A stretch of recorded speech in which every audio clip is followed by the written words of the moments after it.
Hello friends, स्वागत है आपका आपके अपने चैनल लेट्स स्टडी इंडिया के अथर बैच में। ये बैच हमारा खासकर बीएससी मैथ और बायो वाले बच्चों के लिए है, जो कि आपको काफी कम प्राइस में मात्र 1499 रुपए में मिलने वाला है। जिसमें आप लोग सारे सब्जेक्ट, जैसे अगर मैं बात करूं बीएससी मैथ वाले स्टूडेंट की, तो फिजिक्स, केमिस्ट्री, मैथमेटिक्स, और बायो वाले बच्चे बॉटनी, जूलॉजी और केमिस्ट्री बहुत ही कम प्राइस में आसानी से यहाँ से पढ़ सकते हैं। अगर मैं बात करूं इस बैच के कुछ बेसिक फीचर्स की, तो आपको डेली बेसिस पे वीडियो लेक्चर प्रोवाइड कराए जाएंगे, और जो भी क्वेश्चन होंगे उस टॉपिक से रिलेटेड सभी के सभी क्वेश्चन को भी चैप्टर वाइज क्वेश्चन को आपको सॉल्व कराया जाएगा। और साथ में ही जो भी आपके एग्जाम में प्रीवियस ईयर में क्वेश्चन पूछे गए हैं, वो सभी के सभी क्वेश्चन भी आपको कराए जाएंगे। और टॉपिक कंप्लीट होने के बाद, लेक्चर कंप्लीट होने के बाद, यूनिट जब पूरा कंप्लीट हो जाएगा, उसके बाद हम लोग उस यूनिट के आपको नोट्स भी प्रोवाइड कराएंगे, जो कि हैंड रिटन फॉर्म में काफी अच्छे नोट्स होंगे, जिसको आप लोग आसानी से पढ़ सकते हैं। और जो क्लास की पीपीटी होती है, वो भी आपको टेलीग्राम चैनल पे मिल जाएगा हमारे। और अगर मैं बात करूं मॉडल पेपर की, तो आपको मॉडल पेपर भी यहां से दिया जाएगा। कैसा एग्जाम में पेपर आता है, उसी हिसाब से पेपर डिजाइन किया जाएगा, आपको मिलेगा, जिससे आप लोग आसानी से एग्जाम के लिए अपने आप को प्रिपेयर कर सकते हैं, अच्छे से पढ़ सकते हैं। यूनिट कंप्लीट होने के बाद जो भी बच्चों को डाउट है, उस टॉपिक से रिलेटेड, यूनिट से रिलेटेड जो भी टॉपिक नहीं आ रही है, उसके लिए हम लोग आपको लाइव लेक्चर की मदद से चीजें समझाएंगे। आप लोग वहां पे अपना क्वेश्चन कर सकते हैं, लाइव जाके हम आपके सारे के सारे डाउट्स को वहां पे सॉल्व करवाएंगे। और अगर इस बैच से रिलेटेड आपको कोई भी दिक्कत आती है, पढ़ाई से रिलेटेड कोई भी दिक्कत आती है, बैच परचेस करने में या कोई भी प्रॉब्लम आ रही है, इस हेल्पलाइन नंबर पे जाके आप हमें कॉल कर सकते हैं। तो ये हमारा जो बैच है वो खासकर बीएससी फर्स्ट और थर्ड सेमेस्टर वाले स्टूडेंट के लिए है, जिसमें मैं आपको केमिस्ट्री पढ़ाने वाला हूं, और साथ में हमारे मुकेश सर भी हैं। कुछ टॉपिक मैं कवर करूंगा, कुछ टॉपिक मुकेश सर कवर कराएंगे। तो हम लोग अपना टॉपिक स्टार्ट करने जा रहे हैं। बात को कम करते हुए चलिए स्टार्ट करते हैं अपना आज का टॉपिक। आज हम लोग स्टार्ट करने जा रहे हैं फर्स्ट सेमेस्टर का यूनिट नंबर फर्स्ट। आपको पता होगा कि मैंने unit number third periodic properties of element with reference to S and P block आपको कंप्लीट कराया है, और सेकेंड यूनिट आपको मुकेश सर पढ़ा रहे हैं। और पहला यूनिट जो कि अभी तक नहीं स्टार्ट हुआ था, उसको आज हम लोग पढ़ने जा रहे हैं। इस यूनिट का नाम आप लोग देख लीजिए, molecular polarity and weak chemical forces. यानी यहां पे हमें कुछ मॉलिक्यूल्स, यानी इनऑर्गेनिक केमिस्ट्री वाले मॉलिक्यूल के साथ चीजों को पढ़ना है, यानी डील करना है हमें। और कुछ वीक केमिकल फोर्सेस के बारे में पढ़ने हैं, यानी मॉलिक्यूलर पोलैरिटी और वीक केमिकल फोर्सेस के बारे में पढ़ना है। तो ये हमारा जो यूनिट है, ये इनऑर्गेनिक केमिस्ट्री का होने वाला है। यानी हम लोग जो भी चीजें पढ़ेंगे यहाँ पे इनऑर्गेनिक केमिस्ट्री से रिलेटेड होंगी, यानी एग्जाम्पल जो भी लेंगे वो इनऑर्गेनिक वाले एग्जाम्पल होंगे। और हमें पता होना चाहिए कि हमारा जो यूनिट फर्स्ट है, सेकेंड है, थर्ड है, ये पूरा जो बुक है हमारा, इस बुक का नाम क्या है। तो हमारा ये जो हमारा फर्स्ट सेमेस्टर का ये जो पूरा का पूरा सिलेबस है, यानी इस बुक का जो नाम है वो क्या है, फंडामेंटल केमिस्ट्री है, जिसके अंदर हम लोग पढ़ते हैं 3 यूनिट इनऑर्गेनिक केमिस्ट्री के। उसके बाद हमारे पास 3 यूनिट ऑर्गेनिक केमिस्ट्री के होंगे, और लास्ट में कुछ मैथमेटिकल कॉन्सेप्ट वाले 2 यूनिट रहेंगे, यूनिट नंबर 7 और 8 वाले, जिसमें से आपको मैंने unit third periodic properties of element complete करा दिया है। और फर्स्ट यूनिट पे आज हम लोग चलने वाले हैं। अब देखिए, ऐसा कोई दिक्कत नहीं आएगा कि हम लोगों ने थर्ड पढ़ लिया तो फर्स्ट पे आ गए, ऐसा कुछ लेना देना उससे इसका नहीं है। कोई दिक्कत नहीं है, आप लोग उसको ही पढ़ें, चाहे चाहे इसको पढ़े, कोई एक दूसरे से कनेक्टेड वहां पे नहीं है। ऐसा नहीं है कि आप लोगों ने फर्स्ट नहीं पढ़ा था, थर्ड पे पहुंच गया तो आपका कुछ बेसिक गड़बड़ा जाएगा। तो वो भी पूरा अपने आप में बेसिक है, पीरियोडिक टेबल वाला जो मैंने पढ़ाया था यूनिट। और ये भी क्या है, यहाँ पे बेस है, स्टार्टिंग से चीजों को समझाया जाएगा एकदम डीपली, आप लोगों को कोई दिक्कत नहीं आने वाली है। तो चलिए आज का लेक्चर हम लोग स्टार्ट करते हैं। यूनिट नंबर पहला, जिसमें हमारा देखिए जो पहला टॉपिक होने वाला है वो है रेजोनेंस एंड फॉर्मल चार्ज। तो यूनिट में आपका जो सिलेबस है वहां पे आप लोग जाकर चेक कर सकते हैं। पहले हमें पढ़ना क्या है, रेजोनेंस एनर्जी के बारे में। उसके बाद हमारा अगला टॉपिक है फॉर्मल चार्ज। तो दोनों टॉपिक बहुत लेंदी नहीं है, छोटे टॉपिक होने वाले हैं। तो हम लोग इसी लेक्चर में दोनों टॉपिक को आसानी से कवर भी कर सकते हैं, कोई दिक्कत आने वाला नहीं है। चलिए, तो हम लोग स्टार्ट करेंगे आज का टॉपिक। देखिए, एक चीज हमें याद रखना है, ये जो रेजोनेंस हमें यहाँ पढ़ना है, रेजोनेंस हमें जो यहाँ पे पढ़ना है, ये इनऑर्गेनिक केमिस्ट्री के लिए हमें पढ़ना है, क्योंकि हमारा ये जो यूनिट है वो इनऑर्गेनिक का है। ऑर्गेनिक केमिस्ट्री में हम लोग फिर से रेजोनेंस पढ़ेंगे, तो वहां पे चीजें थोड़ी सी अलग तरीके से समझाई जाएंगी। वहां पे हम लोग ओवरलैपिंग को समझेंगे और डीलोकलाइजेशन को समझेंगे, और कॉन्जुगेशन को समझेंगे तो वो चीजें अलग हो जाती है। यहाँ पे हमें थोड़ा सा अलग तरीके से समझना है, यानी यहाँ पे जो रेजोनेंस है उसमें बहुत ज्यादा कुछ खास नहीं है, शॉर्ट फॉर्म में पढ़ना है। मेन एग्जांपल यहाँ पे लेना है, फॉर्मल चार्ज के बारे में हम लोग यहाँ पे पढ़ेंगे। जब ऑर्गेनिक में चलेंगे तो वहां पे और डीप में रेजोनेंस को समझने वाले हैं। तो आज का लेक्चर हमारा होने वाला है इन्हीं दोनों टॉपिक पे बेस्ड।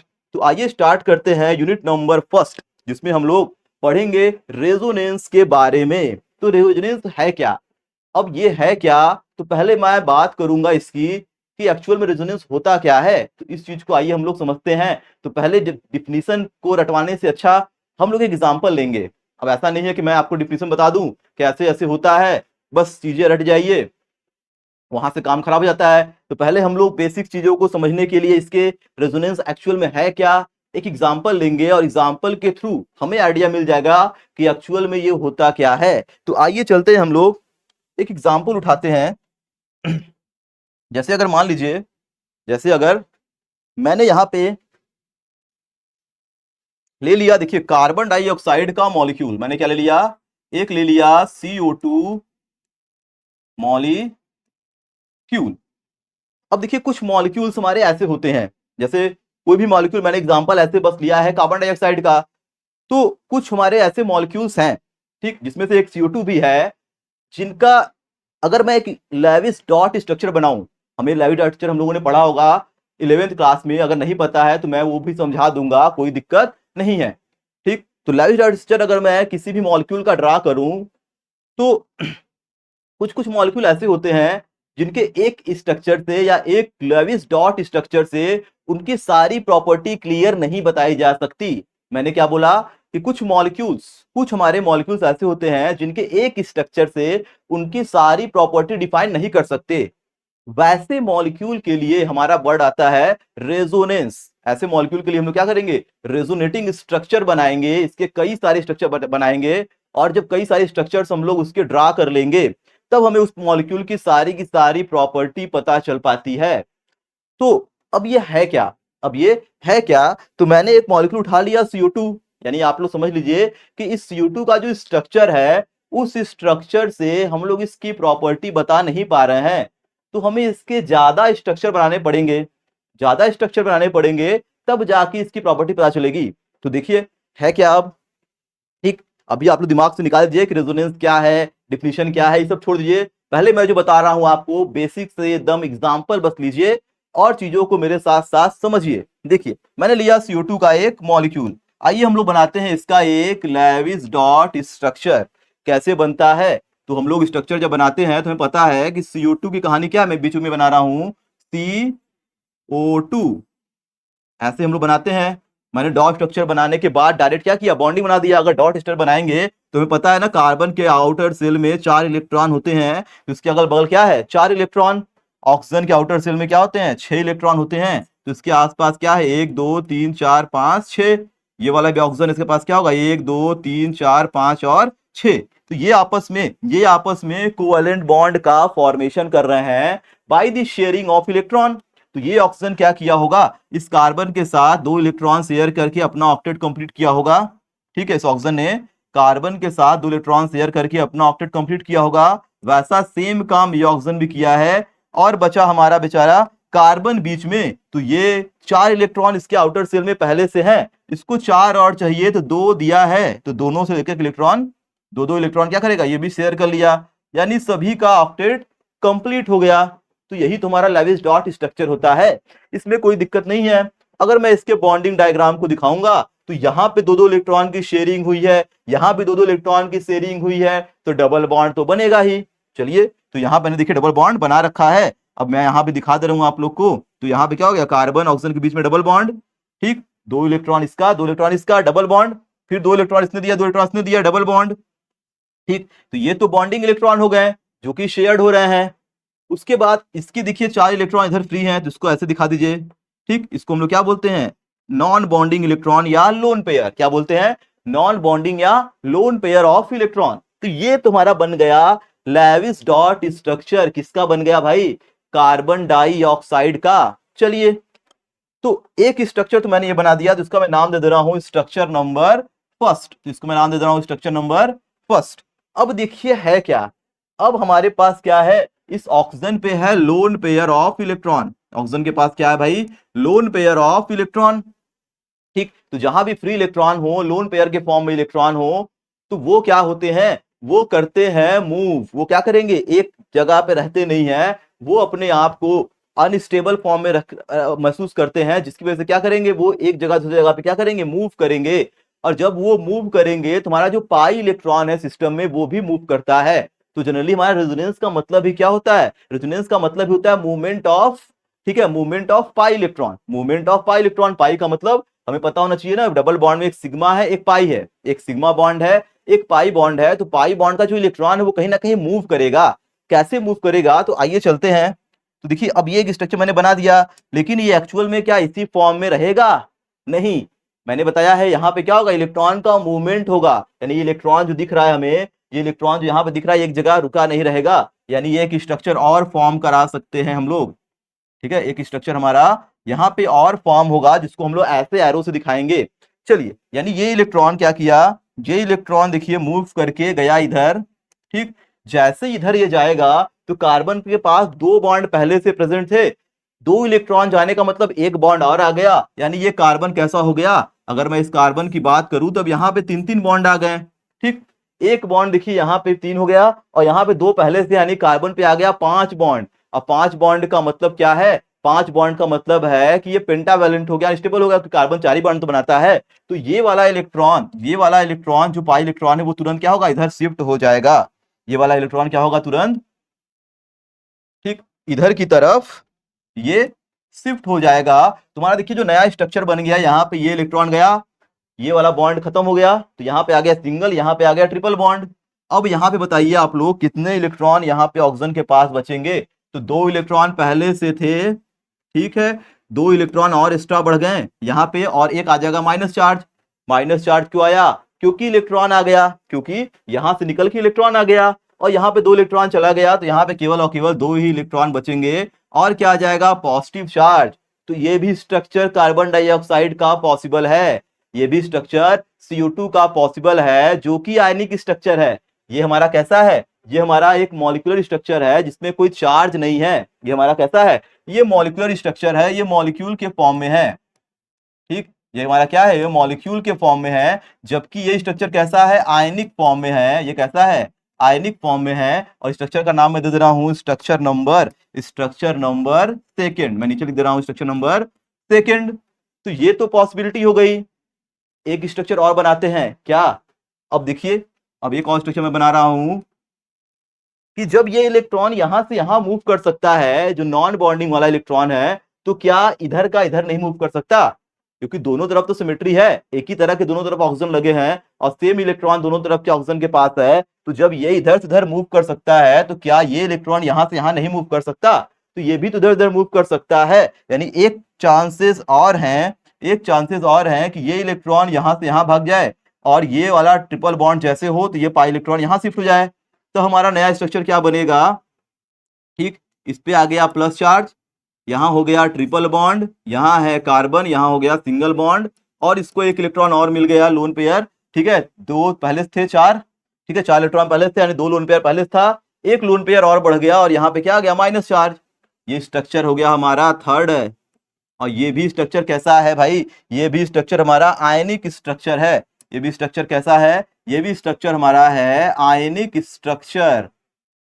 तो CO2 के तीन स्ट्रक्चर पॉसिबल हैं, तीन स्ट्रक्चर पॉसिबल हैं, एक स्ट्रक्चर से इसका काम नहीं चलने वाला। तो यहां पे हम लोग देख सकते हैं, लोन पेयर पाई इलेक्ट्रॉन की वजह से इसके पास तीन तीन स्ट्रक्चर की पॉसिबिलिटी बन गई।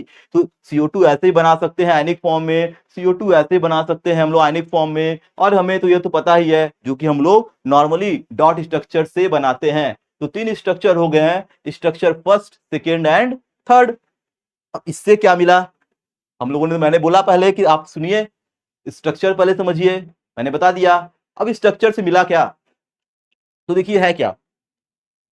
अब यहां पे देखा गया, यहां पे देखा गया कि जो हमारा स्ट्रक्चर नंबर फर्स्ट है, स्ट्रक्चर नंबर अगर मैं फर्स्ट की बात करूं, तो अगर कोई पूछ दे, ठीक है, अगर कोई पूछ दे कि बताइए, यहां पे जो CO बॉन्ड है, इस CO बॉन्ड का बॉन्ड लेंथ कितना है। अगर मैं इस CO बॉन्ड के बॉन्ड लेंथ की बात करूं तो मैं पहला चीज बता रहा हूं, यहां पे देखिए बॉन्ड लेंथ, ठीक, of C double bond O। अगर मैं इस C डबल बॉन्ड O के बॉन्ड लेंथ की बात करूं तो यहां जो बॉन्ड लेंथ आता है, ठीक है, इस स्ट्रक्चर नंबर फर्स्ट की बात कर रहे हैं, स्ट्रक्चर नंबर फर्स्ट की बात कर रहे हैं, तो यहां पे जो बॉन्ड लेंथ निकल के आता है वो आता है 122 पिकोमीटर। 122 पिकोमीटर इसका बॉन्ड लेंथ निकल के आ रहा था। लेकिन जब एक्सपेरिमेंट किया गया, ठीक है, तो पता चला कि जो बॉन्ड लेंथ है वो 122 पिकोमीटर नहीं है। ठीक है, यहां से तो निकल रहा है 122 पिकोमीटर, लेकिन जब एक्सपेरिमेंटल देखा गया, ठीक, ऑब्जर्व करके देखा गया, एक्सपेरिमेंट करके देखा गया, तो पता चला कि जो बॉन्ड लेंथ है वो 122 नहीं है। वो 122 की जगह पे क्या है, हमारा जो बॉन्ड लेंथ आ रहा है वो 115 पिकोमीटर आ रहा है। बॉन्ड लेंथ कितना आ रहा है, 115 पिकोमीटर आ रहा है। तो इसका मतलब क्या है, जब हमें एक स्ट्रक्चर पता था ये वाला, तो यहां से तो मैंने बॉन्ड लेंथ इतना मेजर किया 122 पिकोमीटर, लेकिन एक्सपेरिमेंटली जब देखा गया तो पता चला कि जो बॉन्ड लेंथ है वो 115 ही पिकोमीटर है। अब इतना डिफरेंस क्यों आ रहा है, इतना डिफरेंस इसलिए आ रहा है कि इसके एक स्ट्रक्चर पॉसिबल ही नहीं है, इसके एक से अधिक स्ट्रक्चर पॉसिबल है। तब यहां से कॉन्सेप्ट धीरे धीरे आया रेजोनेंस का, यहां से धीरे धीरे कॉन्सेप्ट आया रेजोनेंस का कि कुछ ऐसे मॉलिक्यूल जिनकी प्रॉपर्टी को, प्रॉपर्टी का मतलब ये बॉन्ड लेंथ उसकी प्रॉपर्टी ही तो है, जिनकी प्रॉपर्टी को, केमिकल प्रॉपर्टी या फिजिकल प्रॉपर्टी को हम लोग एक स्ट्रक्चर से बता ही नहीं पाते हैं, हम लोग उसके लिए कई सारे स्ट्रक्चर बनाते हैं, तब जाके उसकी प्रॉपर्टी पता चलती है। ठीक, तो ये सारी जो फिनोमिना है इसी को बोलते हैं हम लोग रेजोनेंस। चलिए, है क्या, अब यहाँ पे इस स्ट्रक्चर से इसका एक्चुअल बॉन्ड लेंथ पता नहीं चला, 122 हम लोग सोच रहे थे, लेकिन हमारा बॉन्ड लेंथ जो एक्सपेरिमेंटल देखा गया तो एक्चुअल में 115 पिकोमीटर है। यानी यानी हमारा स्ट्रक्चर थर्ड और स्ट्रक्चर नंबर सेकेंड का भी कुछ ना कुछ कंट्रीब्यूशन है इसके बॉन्ड लेंथ को बताने में। यानी हमारा जो 115 पिकोमीटर आया है इसमें हमारा स्ट्रक्चर नंबर सेकेंड और स्ट्रक्चर नंबर थर्ड का कहीं ना कहीं कंट्रीब्यूशन है, तभी ये बॉन्ड लेंथ शॉर्टर हो रहा है। अब यहां से एक चीज और आप लोग दिमाग लगा सकते हैं कि बॉन्ड लेंथ यहाँ पे कम होने का मतलब यही है कि कहीं ना कहीं ट्रिपल बॉन्ड आ रहा है, कहीं ना कहीं ट्रिपल बॉन्ड आ रहा है, और triple bond is shorter than double bond, double bond से छोटा होता है। तो स्ट्रक्चर सेकेंड और थर्ड का भी कहीं ना कहीं कंट्रीब्यूशन होना है, इसी वजह से इसका बॉन्ड लेंथ इतना आया है। यानी इसकी प्रॉपर्टी को हम लोग इस स्ट्रक्चर से नहीं बता पाएंगे, एक्यूरेट बॉन्ड लेंथ नहीं बता पा रहे थे, इसके लिए हमें मदद देना पड़ा इसके रेजोनेटिंग स्ट्रक्चर का। चलिए, तो ये तो हम लोगों ने कहीं ना कहीं समझ लिया। अगर मैं इसकी दूसरी प्रॉपर्टी की बात करूं, आइए एक और प्रॉपर्टी चेक करते हैं। अगर देखिए मैं यहां पे, अगर मैं यहां पे निकाल दूं बॉन्ड एनर्जी, अगर मैं यहां पे निकाल दूं क्या, बॉन्ड एनर्जी, ठीक, अगर मैं बात करूं बॉन्ड एनर्जी की, तो देखिए बॉन्ड एनर्जी क्या होता है। बॉन्ड एनर्जी का मतलब देखिए दो तरीका है, या तो बॉन्ड को ब्रेक करने में एनर्जी जो खर्च हो वो बॉन्ड एनर्जी है, या बॉन्ड को बनने में जो एनर्जी रिलीज हो वो भी बॉन्ड एनर्जी है। ठीक, एक को हम लोग बोलते हैं बॉन्ड ब्रेकिंग एनर्जी, एक होता है बॉन्ड मेकिंग एनर्जी। तो यहां पे अगर मैं बात करूं कि, अगर मैं बात करूं कि बॉन्ड को बनने में जो एनर्जी रिलीज हो रही है, जिसको हम लोग क्या बोलते हैं, हीट ऑफ फॉर्मेशन, क्या बोलते हैं हम लोग, हीट ऑफ फॉर्मेशन। यानी इस बॉन्ड को बनने में जो एनर्जी रिलीज हो रही है, क्योंकि जब कोई बॉन्ड टूटता है तो हमें एनर्जी देनी पड़ती है, और जब कोई बॉन्ड बनता है तो एनर्जी वहां से क्या होती है, रिलीज होती है। ठीक, तो हमारा अगर बॉन्ड एनर्जी, या हम लोग बोल सकते हैं बॉन्ड एंथैल्पी, ठीक है, या हीट ऑफ फॉर्मेशन यहां बोलेंगे हम लोग, जो सीओ का है, ठीक है, हीट ऑफ फॉर्मेशन, ठीक, यहां पे हम लोग बोलेंगे heat of formation of CO, carbon oxygen double bond का जो हीट ऑफ फॉर्मेशन है, यानी जो बॉन्ड एनर्जी है वो, ऑब्जर्व यहां पे देखिए सीओ माने स्ट्रक्चर नंबर फर्स्ट में, स्ट्रक्चर नंबर फर्स्ट में देखा गया कि जो बॉन्ड एनर्जी आ रही है वो आ रही है 1463 किलो जूल पर मोल। ये कितना आ रहा है, 1463 किलो जूल पर मोल। लेकिन जब एक्सपेरिमेंटल देखा गया बॉन्ड एनर्जी, बॉन्ड एंथैल्पी, जब एक्सपेरिमेंट करके देखा गया तो पता चला कि हमारा जो ये बॉन्ड एनर्जी है, या हम लोग बोल सकते हैं हीट ऑफ फॉर्मेशन है, वो 1463 की जगह पे कितना आ रहा है भाई? ये आ रहा है 1601 किलो जूल पर मोल। कितना आ रहा है भाई? 1601 किलो जूल पर मोल। यानी यहाँ पे काफी ज्यादा डिफरेंस देखने के लिए मिला। क्या मिला भाई? यहाँ पे काफी ज्यादा डिफरेंस देखने के लिए मिल रहा है दोनों के दोनों बॉन्ड एनर्जी के अंदर। यहाँ पे कितना डिफरेंस है अगर मैं निकालूं, यहाँ पे अगर मैं डिफरेंस निकालूंगा तो कितना है भाई? 1601 में से आप घटाइए 1463, तो 11 में से 3 गया 8 हो गया, 9 में से 6 गया 3 आ गया, और यहाँ पे आ जाएगा 15 में 14 गया 1, यानी 138 किलो जूल पर मोल। यानी 138 किलो जूल पर मोल का डिफरेंस आ रहा है। किसमें? एक हम लोग जो निकाल रहे थे स्ट्रक्चर नंबर फर्स्ट से बॉन्ड एंथैल्पी, और एक जो एक्सपेरिमेंटल है, क्योंकि एक्सपेरिमेंटल को जो सही मानेंगे हम लोग, क्योंकि केमिस्ट्री में पहले चीजें एक्सपेरिमेंटल की जाती हैं, फिर उसके बाद उस पर थ्योरेटिकल हम लोग फिनोमिना देते हैं, कॉन्सेप्ट बनाते हैं। तो एक्सपेरिमेंटली जो है वही तो सही माना जाएगा। तो एक्सपेरिमेंटल दिया हमारा इतना आया 1601 किलो जूल पर मोल। कहने का मतलब यानी इतना ज्यादा डिफरेंस क्यों आ रहा है? तो कहीं ना कहीं हमारा एक स्ट्रक्चर, जो स्ट्रक्चर फर्स्ट है, वो इसकी बॉन्ड एनर्जी को नहीं बता पा रहा है, इसकी प्रॉपर्टी को डिफाइन नहीं कर पा रहा है। उसके लिए हमें कहीं ना कहीं दो स्ट्रक्चर जो सेकेंड और थर्ड वाले थे उसकी मदद लेनी पड़ेगी, और वहां पे ट्रिपल बॉन्ड का कंट्रीब्यूशन है, तो ट्रिपल बॉन्ड की एनर्जी ज्यादा होती है, इसीलिए ज्यादा आया है। तो कहीं ना कहीं यहाँ पे स्ट्रक्चर नंबर सेकेंड और थर्ड का भी अच्छा खासा कंट्रीब्यूशन है, तभी बॉन्ड एनर्जी ज्यादा आ रही है। यानी हम लोग उसके बॉन्ड एनर्जी को भी केवल और केवल स्ट्रक्चर फर्स्ट से नहीं डिफाइन कर पा रहे हैं, नहीं डिफाइन कर पा रहे हैं। ऐसे ही अगर मैं एक प्रॉपर्टी आपको और बता दूं, एक प्रॉपर्टी में अगर आपको और बता दूं, तो देखिए है क्या ये प्रॉपर्टी है, और चेक करते हैं। मैं इसका ले रहा हूं, इसको पहले आप लोग नोट कर लीजिए, एक बार नोट कर लेंगे ज्यादा अच्छा रहेगा। मैं साइड हो जा रहा हूं, इसको आप लोग कोशिश करिए नोट करने की। चलिए इस पेज को भी आप लोग नोट करेंगे। चलिए, उम्मीद है नोट कर लिए होंगे आप लोग। तो मैंने दो प्रॉपर्टी बताई इसकी। मैंने बताया बॉन्ड लेंथ, जो कि एक्यूरेट नहीं निकल रहा है स्ट्रक्चर फर्स्ट से। बॉन्ड एनर्जी, वो भी एक्यूरेट नहीं निकल रहा है स्ट्रक्चर फर्स्ट से। आते हैं हम लोग अगली प्रॉपर्टी के बारे में। अगला प्रॉपर्टी में बता रहा हूं इसका डाइपोल मोमेंट। अब देखिए डाइपोल मोमेंट क्या होता है, इसको थोड़ा समझिए। डाइपोल डाइपोल मोमेंट, ठीक। डाइपोल मोमेंट का मतलब क्या है? डाइपोल मोमेंट का मतलब क्या है? यानी ये हमारा क्या होता है? चार्ज इंटू इंटरन्यूक्लियर डिस्टेंस का मल्टीप्लीकेशन। डाइपोल मोमेंट को दिखाते हैं हम लोग म्यू से, और म्यू बराबर होता है चार्ज, ठीक है, into internuclear distance, inter nuclear distance, जिसको हम लोग बॉन्ड लेंथ भी बोलते हैं। क्या बोलते हैं भाई? Bond length. चलिए, ठीक। जैसे अगर मैंने कोई मॉलिक्यूल ले लिया, जिसपे चार्ज, जैसे मैंने मान लीजिए सिंपल में ले लिया है Cl, ठीक। तो HCl पे हमें पता है chlorine is a more electronegative, ये हम लोगों ने इलेक्ट्रोनेगेटिविटी पढ़ा हुआ है, ठीक है। थर्ड यूनिट के अंदर मैंने बताया भी है HCl का एग्जांपल। इसमें क्या होता है? हाइड्रोजन से ज्यादा इलेक्ट्रोनेगेटिव क्लोरीन इलेक्ट्रॉन खींचेगा, इससे पार्शियल नेगेटिव पार्शियल पॉजिटिव। तो जो प्लस और माइनस वाला जो चार्ज है, जो पार्शियल चार्ज है, ठीक है, इलेक्ट्रोनेगेटिविटी की बात नहीं कर रहा हूं मैं, चार्ज की बात कर रहा हूं। दोनों चार्ज क्या होते हैं? इक्वल अपोजिट होते हैं। जितना पॉजिटिव है उतना निगेटिव है, तो कोई एक चार्ज लेंगे, उस पर हम लोग साइन नहीं लगाएंगे प्लस माइनस का, और इसके बीच का इंटर न्यूक्लियर डिस्टेंस मल्टीप्लाई करेंगे, डाइपोल मोमेंट निकल जाएगा।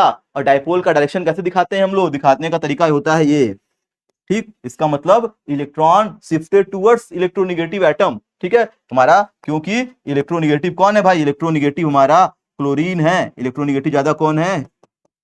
क्लोरीन ज्यादा इलेक्ट्रोनेगेटिव है। हाइड्रोजन कम इलेक्ट्रोनेगेटिव है। तुम्हारी सारी की सारी इलेक्ट्रोनेगेटिविटी शिफ्टेड हो गई है किधर? क्लोरीन की तरफ। तो इसको हम लोग ऐसे दिखाते हैं डाइपोल मोमेंट के डायरेक्शन को। ये हमें पता चल गया, ये हमें पता चल गया। अब आते हैं हम लोग अपने एग्जांपल पे, जो मैंने स्टार्टिंग में लिया है कार्बन डाई ऑक्साइड वाला एग्जांपल। चलिए, अब देखिए मैं लिया हूं जो कार्बन डाइऑक्साइड, इसके मैं डाइपोल मोमेंट की बात करूंगा। CO2 के, CO2, ये मैंने बना दिया अपना जो स्ट्रक्चर है फर्स्ट वाला। ये स्ट्रक्चर कौन सा भाई? फर्स्ट वाला स्ट्रक्चर है। मैं इस फर्स्ट को ऊपर लिख दे रहा हूं, ठीक है। स्ट्रक्चर ये हमारा फर्स्ट वाला है, ठीक। और हमें दो स्ट्रक्चर और पता है इसके। क्या क्या पता है भाई? एक स्ट्रक्चर मुझे पता है कि एक स्ट्रक्चर ये भी बनाता है ये, और एक स्ट्रक्चर ये भी बनाता है ये, जो कि मैंने आपको बता ही दिया है, ठीक। इसमें केवल और केवल दो लोन पेयर चलिए, और इस पे चार्जेस भी हैं। इलेक्ट्रॉन हमारा यहां से जब यहाँ गया है तो इस पे निगेटिव आएगा, इस पे पॉजिटिव, ठीक है, इधर पॉजिटिव इधर निगेटिव चार्ज, ठीक है, जहां ज्यादा इलेक्ट्रॉन वहां निगेटिव, जहां कम इलेक्ट्रॉन वहां पॉजिटिव। तो 3 स्ट्रक्चर इसके पॉसिबल थे। स्ट्रक्चर नंबर ये हो गया हमारा फर्स्ट, ये हो गया हमारे स्ट्रक्चर नंबर सेकेंड, और ये हो गया हमारे स्ट्रक्चर नंबर थर्ड। इस चीज को मैं फर्स्ट सेकेंड थर्ड को कोशिश करिए कि थोड़ा सा इधर लिखने का प्रयास किया जाए, ज्यादा अच्छा रहेगा।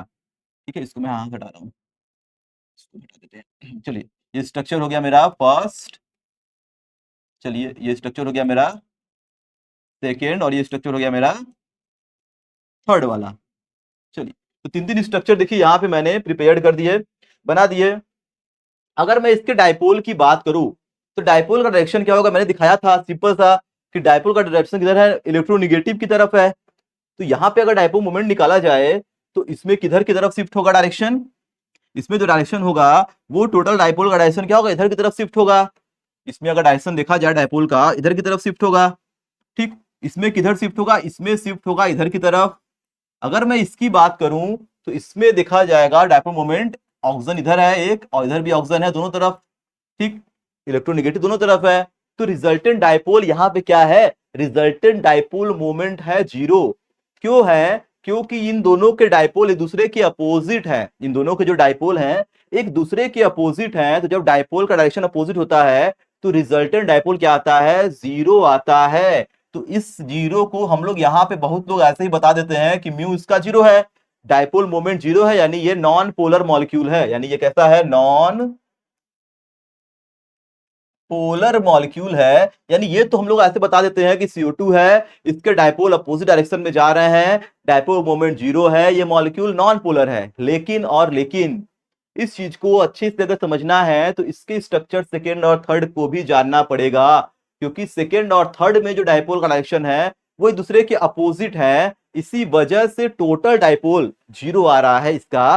ठीक, तो ये भी प्रॉपर्टी हम लोग कहीं ना कहीं स्ट्रक्चर फर्स्ट की वजह से नहीं बता पा रहे हैं, उसमें भी हम लोग कहीं ना कहीं थर्ड और फोर्थ सॉरी सेकेंड का हेल्प लेना पड़ रहा है।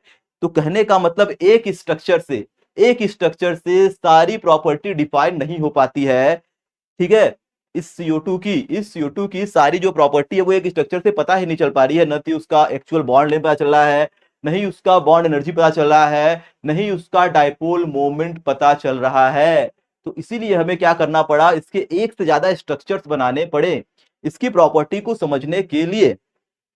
ठीक, तो इतना तो हम लोगों ने यहाँ पे समझ लिया, इतना हम लोगों ने यहाँ पे समझ लिया। ऐसे ही बहुत सारे मॉलिक्यूल हमें देखने के लिए मिलेंगे जिसकी स्ट्रक्चर को हम लोग, जिसके प्रॉपर्टी को एक स्ट्रक्चर डिफाइन नहीं कर पाते। जैसे कि अगर मैं कुछ और एग्जांपल लूं, जैसे हमारे पास देखिए बहुत सारे ऐसे एग्जांपल देखने के लिए मिलेंगे। जैसे हमारे पास क्या है, बेंजीन हो गया, काफी फेमस एग्जांपल। आप लोग देखे होंगे कि बेंजीन का स्ट्रक्चर हम लोग ऐसे बनाते हैं, ठीक, और एक स्ट्रक्चर हम लोग ऐसे भी बनाते हैं जिसमें बॉन्ड का पोजीशन शिफ्ट हो गया, यहां आप देख लीजिए। ठीक, तो ये भी हमारे इसके क्या है, दो दो स्ट्रक्चर हैं। तो इसकी सारी प्रॉपर्टी इन दोनों स्ट्रक्चर से, एक स्ट्रक्चर से नहीं पता चल पाई थी, यानी स्ट्रक्चर एक और बनाना पड़ा।